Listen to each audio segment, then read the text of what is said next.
मध्य प्रदेश में अवैध हथियारों की तस्करी के खिलाफ चल रहे राज्य स्तरीय विशेष अभियान के तहत एसटीएफ इंदौर को बड़ी सफलता मिली है।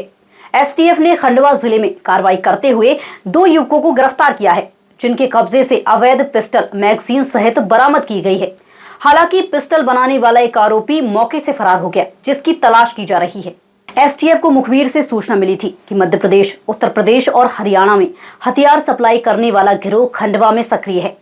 सूचना के आधार पर एसटीएफ की टीम ने खंडवा के थाना पदम नगर क्षेत्र अंतर्गत इंदौर खंडवा रोड पर घेराबंदी कर 2 आरोपियों पवन और राजू को गिरफ्तार किया। आरोपियों के पास से कुल 5 अवैध पिस्टल मैगजीन सहित बरामद की गई। पूछताछ में आरोपियों ने बताया कि ये हथियार अत्याधुनिक तरीके से बनवाए जाते थे और 20 से 25 हजार रुपए में सप्लाई किए जाते थे। कार्रवाई के दौरान एक अन्य आरोपी मौके से फरार हो गया। ये कल खंडवा जिले में एसटीएफ द्वारा कार्रवाई की गई है। एसटीएफ को पूर्व से ऐसी सूचना थी कि खंडवा में कुछ सिकलीकर अवैध हथियार की सप्लाई करना चाह रहे हैं। इस सूचना पर हमारे स्पेशल डीजी श्री पंकज श्रीवास्तव साहब और एआईजी श्री नवीन चौधरी साहब के निर्देशन में कार्रवाई की गई और यहाँ से 2 टीमों को भेजा गया था खंडवा में।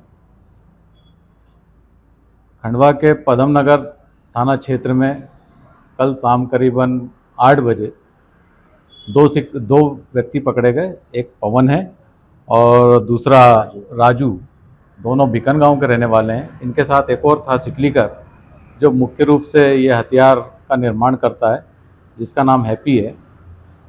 इनको घेराबंदी करके पकड़ा गया, जिनके 2 आरोपी पकड़े गए इसमें, पवन और राजू, जिनके पास से 5 पिस्टल बरामद हुई हैं। हैप्पी वहाँ से फरार हो गया था, जिसकी अभी तलाश कर रहे हैं। और इसमें अन्य कितने लोग शामिल हैं, ये एक संगठित अपराध के रूप में ये लोग काम कर रहे हैं और बाहर इन चीज़ों को सप्लाई कर रहे हैं। तो एसटीएफ ने इनके विरुद्ध आर्म्स एक्ट और बीएनएस की धाराओं में अपराध पंजीबद्ध किया है और बाकी इससे जुड़े हुए अपराधियों की तलाश कर रहे हैं। इसमें जब हैप्पी पकड़ा जाएगा तब ये चीज़ों का इन्वेस्टिगेशन हो पाएगा कि ये किस तरीके से इसका निर्माण कर रहे थे।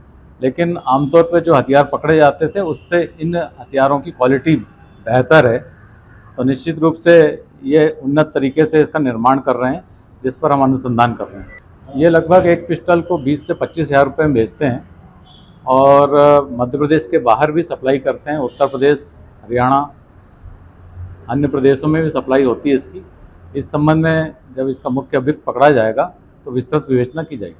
पहले जो हथियार पकड़े गए थे वो बहुत ही इस तरह से लगते थे जैसे थोड़ा सा रॉ टाइप का है और कंट्री मेड लगता है, लेकिन इसको इतना फिनिशिंग दिया गया है कि इस तरह से दिखाई पड़ता है जैसे कंट्री मेड हो। ये हालांकि फैक्ट्री मेड हो, लेकिन है कंट्री मेड ही, देसी तरीके से बने हैं, लेकिन फिनिशिंग उसकी बहुत बेहतर है। एसटीएफ फरार आरोपी की तलाश में लगातार दबिश दे रही है। पुलिस का दावा है कि इस कार्रवाई से अंतर्राज्यीय हथियार तस्करी नेटवर्क को बड़ा झटका लगा है। आने वाले दिनों में और भी गिरफ्तारियां संभव हैं।